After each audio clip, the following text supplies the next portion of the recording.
বন্ধুরা, আজকে দেখাবো গুয়াহাটি মালিগাঁও স্টেশনে বাস করা কিছু মানুষের দুর্গতি ও দুর্দশা।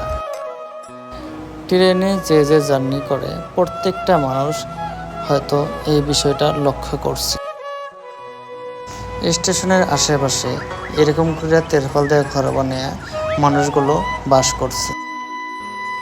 কতটা কষ্ট করে মানুষগুলো এখানে রয়েছে না দেখলে আপনারা বিশ্বাস করতে পারবেন না।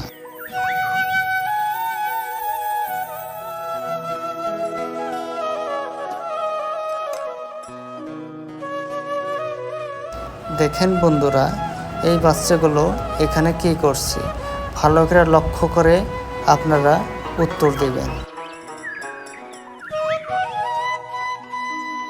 এগুলো মানুষ আসামের না, এগুলো মানুষ বাইরের রাজ্য থেকে এসে এখানে বাস করছে।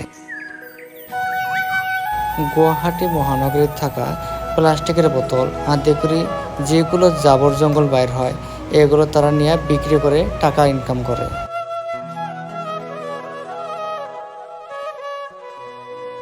এই দৃশ্যটা এত সুন্দর, মনটা ভরে গেল।